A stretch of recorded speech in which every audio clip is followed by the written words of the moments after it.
So you'll do all the talking. I'm sorry. Thank you for I've got joining like us. 6 things to say, Thank and you then for once I get through all. Thank you for joining us. Hi, everybody. Welcome to Lunch Break with ATI. I'm Cindy Collins, one of the co-founders of Actors Theater of Indiana. Today, I'm so happy that we have Miles Nelson with us. He's a super cool guy, and he is on one of the city councilmen in Carmel. And so he was kind enough to join us today. And so we've just been chit-chatting about everything. So I don't know what we're going to talk about on this podcast today, but I'm sure we'll think of something. And so anyway, thank you. Thank you, Cynthia. It's so nice to be here. Thank you for being here. I really appreciate it. So let me just start with, and I always kind of just ask everybody this. You were born here. You're a Hoosier. Yeah. Right? Yeah. Okay, born and bred, Indiana. Mm-hmm. And where'd you grow up here in Indiana? So, a product of Indianapolis, grew up at 52nd and Michigan Road, and Okay. yeah, I can eat tenderloin like the best of them. So, pork tenderloins. Pork. Yeah. The fair is the fair open? Not Or is yet. it this It's Friday? It's coming up, right? So I'm already, Okay. we're going. I'm taking the kids. Yeah. and, You're gearing up. Yeah. I Going love to the the fun fair. house. Oh my God, I love the fair. I do. I'm still afraid of the fun house, that cylinder that kind of goes around and around. Oh yeah. And not being, still as a kid, like running halfway, stopping, falling down, and not getting out, and then crying, and then my dad having to come in and pull us out. And yeah, Oh my gosh, I love the fair so that's why. because there was no state fair. New Jersey doesn't have a state fair, right? So I got here and I'm like, this is so cool. I mean, I didn't this know is so New Jersey didn't. Maybe. cool. They have county fairs, Okay. okay? Mhm. So because it is the garden state, Yeah. right? So people have their vegetables, and it Right. is a big horse state. I rode as I was an equestrian, but a big state fair, Yeah. no. So we got here, and I was like, this is so super cool with the state fair, right? I just get into it because all the animals. See, I love all that stuff, right? So my wife, who's not from this country, Right. loves going to the state fair. It's a little, gets a whole heaping spoonful of Hoosier hospitality and everything Hoosier, and then she can go back and And she clogs done her for you. arteries. we just go over there, clog the artery. She loves everything fried, and so Yeah. we'll try whatever food special there is, and God. so will I, and we'll be really happy with that. The best thing there is like the dairy barn with all the shakes. Delicious. And I think they're going to have a thin mint shake this year. This is what I heard. This is what I hear tell. The thin mint shake is coming. So That's yeah. Yeah. But your wife is from Venezuela originally. Yes. How did that happen? Venezuela. How did that happen? So she at a very early age, about 18, came to Indianapolis. She enrolled at a language academy at Butler University to learn English, and she loved it so much that she then enrolled by herself at IUPUI. Her entire family was still back in Venezuela and never went back. Well, first thing, kudos to her. Yeah. Okay. Fiercely independent. What's her name? Maria Carolina Pimentel Nelson. Maria? So Carolina is what we call her. Carolina. Maria Carolina. Uh-huh. Okay. Pimentel. Uh-huh. Okay. What's that next one? Enriquez Nelson. Enrique Yeah, Nelson. yes. All right. And you get to choose what name you want. I was But- gonna but say, we go by just- Carolina. Yeah. What am I going to call you today, honey? Am I angry at you? Hold on. I'm lucky if she calls me Miles. So. Oh, God, come on. First thing, kudos to her. Yeah. Second thing, that's the American dream Mhm. right there, what Mhm. she just did. On your own at 18, Yeah. Not only, first thing, brave, Yeah. but you put a lot of guts Yeah. to do that. I'm sorry. She's full. I think of those people. Those people are up here to me. She is. We talk about it all the time. I wouldn't be surprised if one day somebody, because she's always been this way. I mean, when she came over here, Yeah. she became a news anchor on a Spanish television station through, can't remember, but it was with Wish TV. Okay. And so Yeah. she did that for a couple of years, Yeah. was an anchor woman, Okay. and then ran a small business that we had together, and then left and started working for Roche, and now works for Anthem, and God knows where she's going to be next. If somebody comes back and says your wife's going to be U.S. Senator, I'd be like, what took so long? And you know what? I'd vote for her. Exactly. Done. So did I. Done. Voted. Yeah. There's no question there. Right. My gosh. But so your family. Wait, did you say something about a funeral parlor before or something? That's right. Okay, Yeah. oh boy. So So there's a lot, okay. my father's family, they all came from Ukraine and Moldova. And when he was growing up, they were a very poor family. Yeah. They had a little market. They lived above the market. It was called Nelson's Market at the time. Oh my gosh. Yeah. And the only person who always had shoes and drove a reasonably new car was the local funeral director. And so my dad, seeing this as a little boy, realized that whatever he was doing, he wasn't going to be doing it for long because he was going to become a funeral director so he could wear shoes and drive a nice car. Right. Yeah. And drive-in. so eventually my father, maybe at the age of 13, 14 years old, started working for, at that time, it was called Aaron Rubin. Okay. And it was a funeral home at maybe like 16th and Meridian. Okay. And eventually when he was 26, he ended up buying that funeral home, moving it up to 86th and Ditch Road, and now it's at 114th and Michigan Road, and love the business. I grew up in the business. My sister now owns the place. My son, like all good Nelsons, works at the funeral home on weekends and is doing, helping the community. Yeah. That's what we do. Yeah, this is the greatest story. Yeah. But your my dad family, always wore shoes then after that. Well, let's hope. Let's hope. It was a requirement. Yeah, I would think so. I'm sorry for your loss and my lack of shoes. When your family, being from the Ukraine, how did they get the name Nelson then? Was that, how things were changed, when the immigrants came that's an ancient family secret, right? Is it? Yeah, because, when the immigrants came. Right, so they were Nisenbaums. They were Nisenbaums, and they ended up changing their name to Nelson. I'll spare you on the details. No, but a lot of immigrants did that. Yes. Or they came in and then they were like, we can't pronounce your name. So your name's going to be, my so grandfather was Avraham Nisenbaum, and then his name changed to Dave Nelson. None of them had middle names. They even spelled my dad's name incorrectly on the birth certificate. So his name was Max, not Maximilian. It was just Max. Okay. No middle name, Nelson. Okay. And they spelled it M-A-C. So Mac Nelson. So his friends would tease him by calling him Mac Nelson. Mac. And then on his driver's license it said N-M for no middle. So he would go by Max Nimmin Nelson. Okay. Yeah. Now, that happened all the time though. People changing names. Couldn't afford a middle name. They could, no middle name, no shoes, no middle name.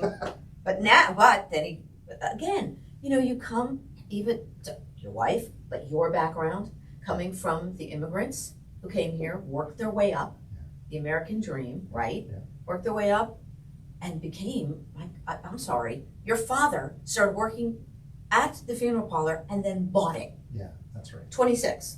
That's right, yes. I'm sorry, 26. 26, 27, yeah. Yeah, That's kind of fun age. And now I think of that, it's so young. I get back then, everybody grew up a lot quicker, I think. I don't know what it is. Well, he would tell stories like he would be delivering groceries, driving the family car to deliver groceries to people when he was 13, 14 years old. Nobody cared. Nobody cared. Do you know how to drive? Do you know how to drive? Sure. Sure, I got it. I'll take it. No problem.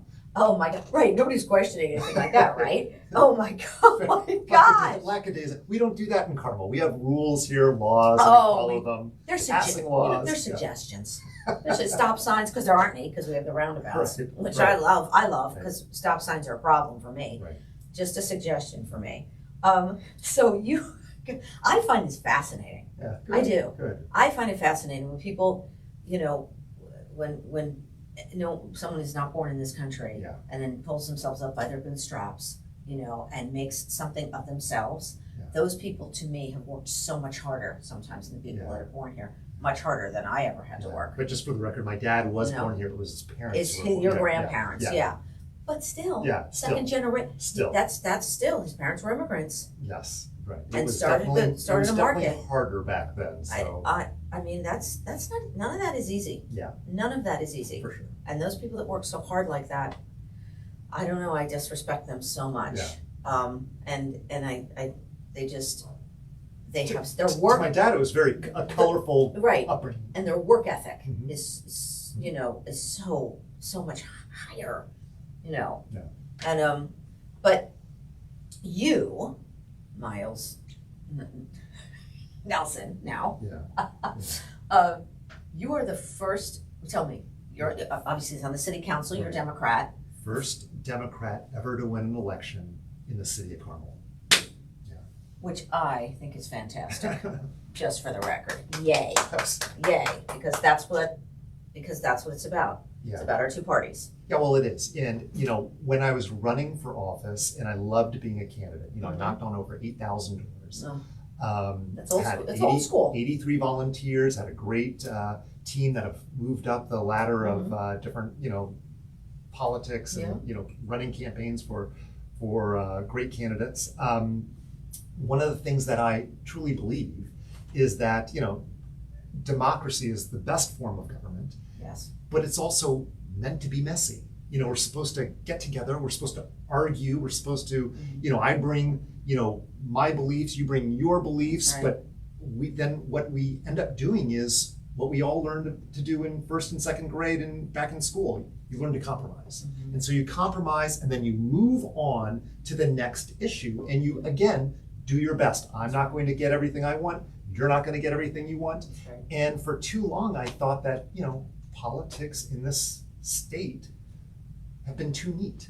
You know, there's not been this battle, this grappling with the issues. And, you know, I think better laws, better policies made when we have to compromise. I agree. I mean, it's all, come on.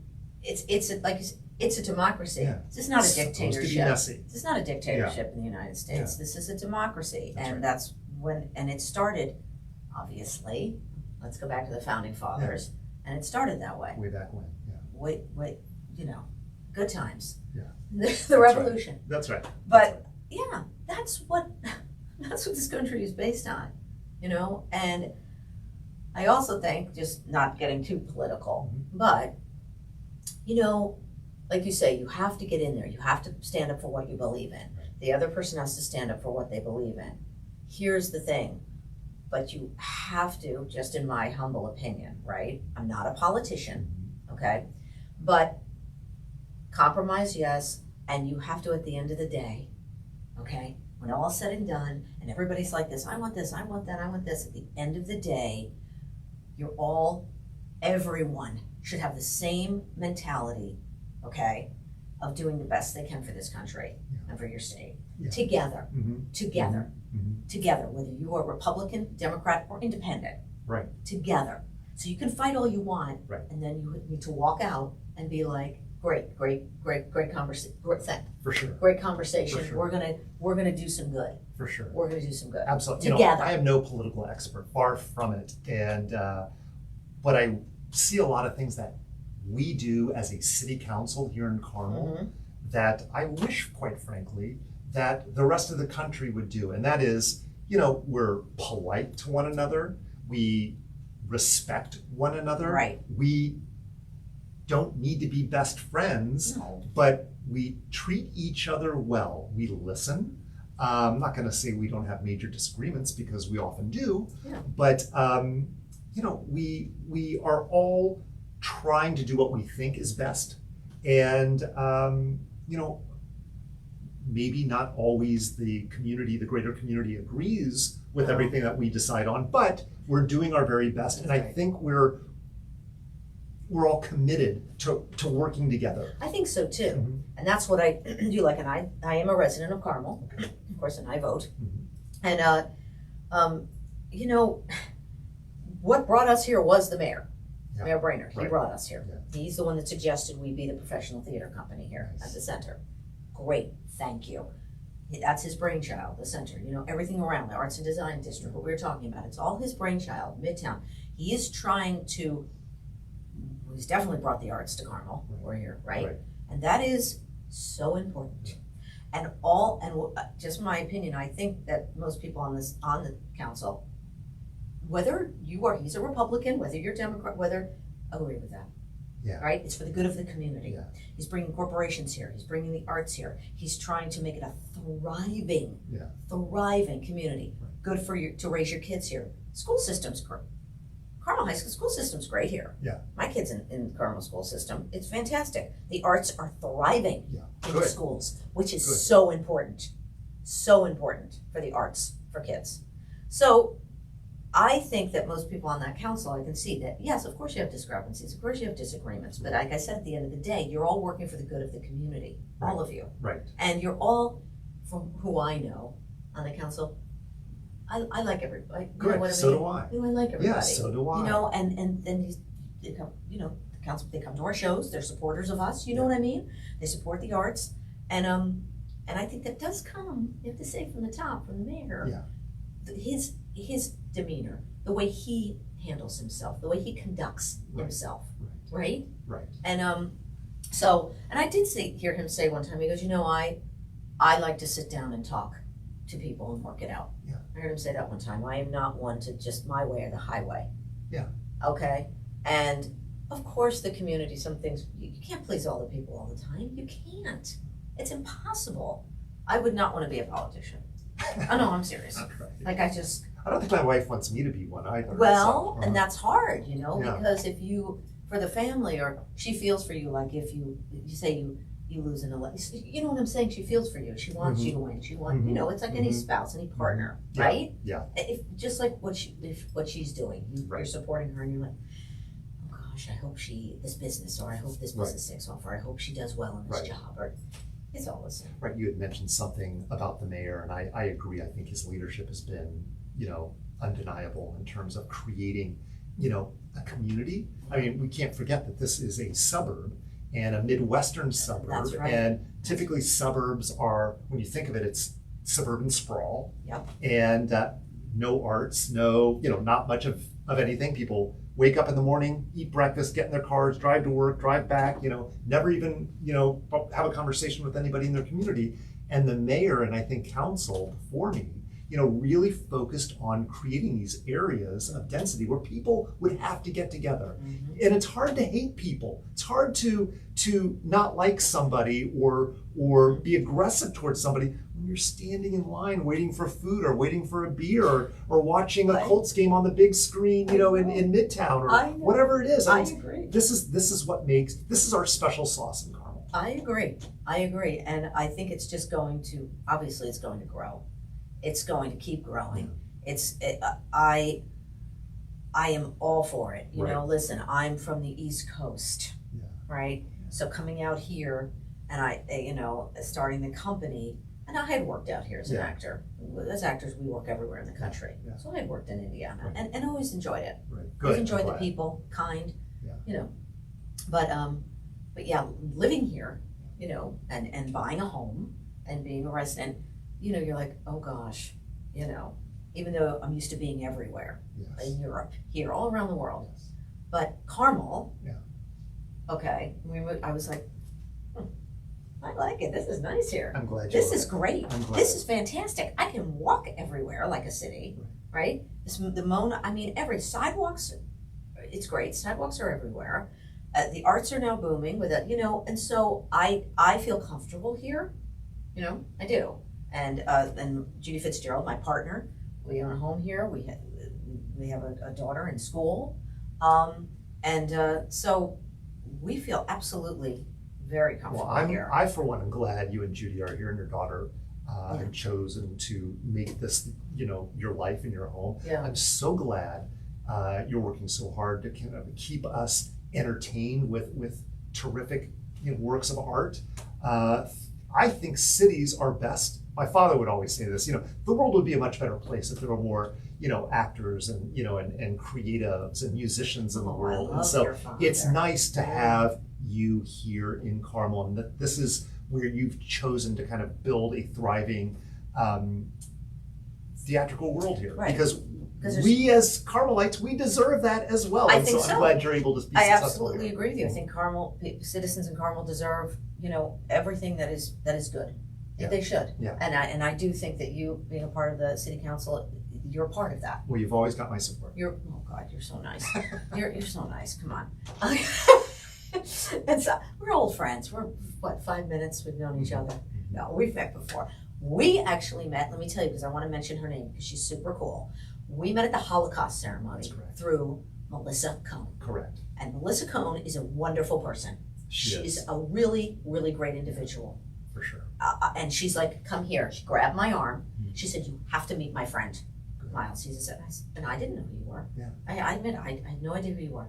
And she's like, you have to, Cindy, come on. I'm so glad Pulling that me, happened. you have to meet him. And I said, okay. Because she's like, come on, She grew up in New Jersey, right near where she's a Jersey person, got married in West Orange, the town right next door to where I grew up, Livingston. So when we've known each other for a while. Her daughter Sadie Cohen was in a show of ours. Oh yeah, her daughter's terrific as well. Oh yeah, Sadie's fantastic. Sadie's Yeah. fantastic. And so that's when we met. And then she's like, I got married in West Orange. I was like, you have to be kidding me. I grew up in Livingston. So it was like, you know what I mean? Yeah. You know how that goes, Yeah. right? And so I am glad that she introduced us. You're a super cool guy. Thank you. Yay, that you were a Democrat on the city council. Thanks. That's what we need. It's all I about don't that. hear that very often. Well, Thank it's you. you know what? It's all about that. Uh-huh. It can't be. It cannot be one party. Right. We're For a two-party nation, and that's what makes our nation so wonderful. Yeah. And I wholeheartedly believe that with Me all too. my heart Me too. that this is this is what we are. Like you said, we are a democracy, and so and like we talked about, everybody on that city council has their differences, but you all get along. And We're doing our best to work together. that is so always. important. And I always thought, just real quick, not getting political, but I always thought that one man who always thought that was John McCain. He was a Republican, I thought he was like one of the last to have that mentality of, we're gonna figure this out together. Yeah, we lost a treasure for sure. I totally agree with you. I do think that. And because he was a good guy, and he was the one that was like, okay, we're opposite, but we're gonna work it out. I do. I think he was one of the last of that mentality in our Hopefully not the politics. last, and hopefully I there's a hope whole not. new breed coming. I There are a hope lot so. of great I young hope people so. coming up through the ranks I hope so. that they've seen now dysfunctionality in practice. Yes. And Yes. hopefully these younger leaders will have learned the lessons and realize that communication, working together is what's most important. I agree. And you know what?